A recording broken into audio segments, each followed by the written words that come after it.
النهارده بس اقدر اقول ان انا احتفلت بالمليون متابع الحمد لله على الانستجرام. ذبحت وعملت كباب حله خطيره خطيره خطيره، من غير مبالغه. انا تقريبا بقالي اكتر من اسبوع اما جيت اقرب على المليون كده بفكر احتفل بالمليون متابع ازاي. سالت على حاجات كتير قوي لقيت تكلفتها عاليه جدا، ففكرت ان انا اطلع حاجه لوجه الله.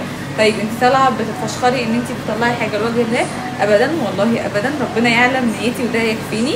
لكن برضو من حقكم عليا ان انا ابرر لكم وافهمكم تفكيري، عشان انا نفسي من الفيديو ده اللي يوصل لكم ان انتوا تفكروا دايما بنفس التفكير اللي انا فكرت فيه ده لو في استطاعتكم، اللي هو ان انا لما لقيت ان بس ان انا اعمل شويه حاجات اتصور بيهم صوره هتكلفني مبلغ معين، حسيت ان انا لا، انا ازود حاجه بسيطه واطلع حاجه لوجه الله وناس كتيره جدا تاكل. التفكير ده انا مع فكرت فيه، حسيت ان الحمد لله ربنا الهمني بيه وربنا رايد لي الخير، فعشان كده يا رب يا رب نسبه كبيره منكم جدا تتاثر بيه، وهي كمان لو في استطاعتها هتعمل الخير ده. تعالوا بقى احكي لكم احتفلت بالمليون متابع ازاي على الانستجرام وعملت ايه. يلا بينا. اول حاجه في كباب الحله ان احنا لو هنعمل كيلو من اللحمه يبقى احنا هنحتاج كيلو من البصل. قشرته وحطيته شويه في الفريزر، بعد كده شويه في الميه، بس عشان اللي هو ايه ما يخلينيش اعيط وانا بعمله، لانه طبعا كميه كبيره جدا. حبه قطعتهم جوليان وحبه عملتهم في الكبه. طب ليه مايوي وجع القلب؟ ما كنت عملت الاتنين بنفس الطريقه وخلاص؟ لا، ده بيدي طعم وده بيدي طعم. الطعم بتاع الجوليان وهمي والطعم بتاع الكبه برضو وهمي. هو عامه كباب الحله الموال بتاعها كله بيكون في البصل. وانس ان انتوا تخلصوا البصل يبقى خلاص الوصفه خلصت معاكم. ومعلومه سريعه ان انتوا لما تيجوا تحطوا الكاتنج بورد وتقطعوا عليها لازم تكونوا حاطين فوطه مبلوله تحتيها عشان ما تتزحلقش منكم وبعد الشر تتعوروا.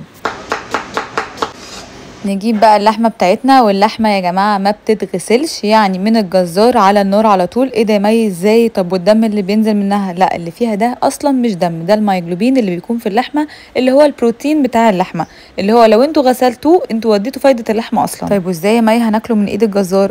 اول ما هتتعرض لدرجه حراره النار انسوا اي حاجه فيها. انا بتقرف من خيالي وبتقرف جدا جدا جدا، فاثقوا فيا الموضوع مش مقرف خالص، ما فيهوش اي زفاره خالص. جربوا بس مره ما تغسلوهاش وهتشوفوا الفرق. طب يا مي الريم اللي بيطلع من على الوش ده ازاي؟ ده كده هي زفره؟ لا، ده اسمه تخثر بروتيني. اي حاجه في الدنيا فيها بروتين لازم تعمل ريم من على الوش وبنشيله، بس كده الموضوع بسيط جدا. يعني حتى شوربه الخضار بتطلع لكم ريم لانها برده فيها بروتين. فهمتوا قصدي؟ فوطه تحت الحله كده عشان الكوارتز بيعلم منها، ونحط بقى الحله كده. ونيجي بقى لاهم مرحله، ان احنا نحط اللحمه على البصل. انا في طريقتين، يا اما تحطوا البصل الاول يدبل خالص بعد كده تنزلوا اللحمه، او ان انتوا من الاول تكونوا مقلبين. لو انتوا عاملين كميه كبيره كده هيبقى صعب قوي ان انتوا لسه تستنوا البصل يدبل، فتروحوا حاطين البصل على اللحمه، تحطوا بقى بهاراتكم وكل حاجه، وبعد كده بقى تسيبوها على النار براحتها خالص لحد ما تستوي.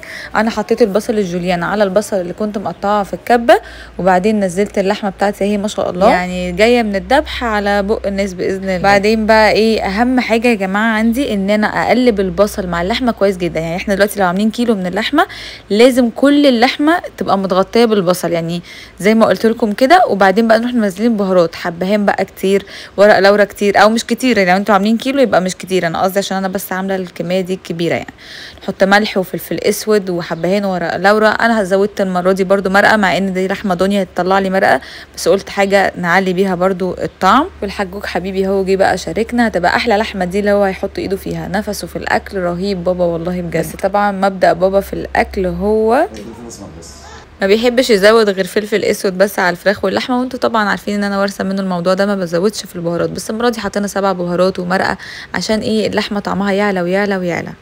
طبعا يا جماعه مش هضحك عليكم واقول لكم ان احنا قلبنا بالمعلقتين دول، بس يعني عشان المنظر يبقى لائق يعني عملتها لكم بالمعلقتين. ان انتوا طبعا لو هتعملوا كيلو عادي قلبوا بالمعلقتين براحتكم وهتتقلب وهتبقى زي الفل. دي بقى حاجه اختياري بس هتودي الطعم في حته تانية خالص. شويه بقى من الورشستر صوص وشويه من الصويا صوص، بجد بجد مع اللحمه بيودوا طعم اللحمه في حته تانية خالص، وبالذات ان دي ضاني بقى.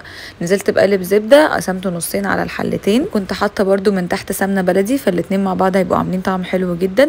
الروزماري الفريش والزعتر الفريش بجد ودوا طعم اللحمه في حته تانية خالص. انا نفسي والله العظيم اشممكم ريحتها، دي احلى ريحه للحمه الضاني ممكن تشموها في حياتكم، يعني عمركم ما هتصدقوا ان دي لحمه ضاني. وانجازا للوقت بقى نزلت بالحله التانية عشان اروح اسويها عند اخويا، وكل شويه بقى بفتح عليها. انا ما زودتلهاش ميه خالص، هي دي الميه اللي هي طلعتها من نفسها، مش كل شويه طبعا، يعني تقريبا كل نص ساعه. بجد ما شاء الله ما شاء الله مش طبيعيه ريحتها وهم. اهم حاجه سواء لو عاملينها لبيتكم او هتطلعوها لله لازم تدوقوا الملح يعني عشان تظبطوه. ريحتها مش طبيعيه والله، تحفه تحفه تحفه.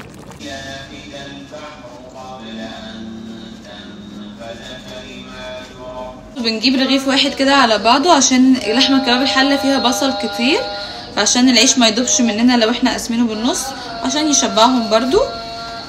بقسم العيش اهو كده بدخله لجوه وبروح بقى ايه حشي بقى اللحمه هنا كده. ودي هتكون احسن طريقه لو مطلعين حاجه لوجه الله عشان يستفاد بالرغيف كامل ويكون في نفس الوقت مش بايش. مهم طبعا جدا ان احنا ما نطلعهاش غير لما نتاكد انها استوت. يعني بصوا ما تلاقوا لسه بتشد كده يبقى هي لسه قدامها سنه. بصوا الحلاوه والجمال ما شاء الله، ولا لو شميتوا الريحه بجد الخطيره. جبت صينيه كبيره بقى وغرفتها فيها بالشكل اللي انتوا شايفينه. طبعا الشوربه دي كنز، يعني نستخدمها بقى في تسويه محشي، في حاجات كتير جدا بتبقى خطيره. ودلوقتي بقى جت لحظه ان احنا نعمل السندوتشات. يلا بينا. بسم الله. مبسوطه. وعشان اسهل الدنيا عليا فردت اللحمه كده في صينيه عشان تبرد سنه. انا مش عايزاها تبقى بارده برده عشان عايزه الناس تاكلها وهي سخنه. وبدات بقى احطها في السندوتشات زي ما انتم شايفين كده، وبعدين حطيتها في كيس سندوتشات وقفلتها كويس. وخدوا بالكم ان انتوا تحطوها وهي مفروده عشان ما تتقلبش في الكيس، فاهمين قصدي؟ يعني تكونوا حاطين الساندوتش بالوش كده. بس البوتاجاز ما كانش ساعفني، بس انا عاده لما بعمل كده بحط رز مع اللحمه، بس للاسف الشديد الموضوع كان صعب جدا. انا سويت هنا بالعافيه ورحت سويت عند اخويا كمان من كتر ما الموضوع العين ضعيفه جدا والكميه طبعا كبيره جدا جدا ما شاء الله. اهم لحظه في اليوم كله. يلا بينا نوزع السندوتشات.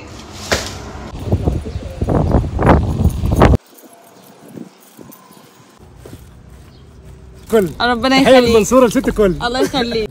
بالهنا والشفا. شكرا. انت طيب. انا والشفا. طب انده.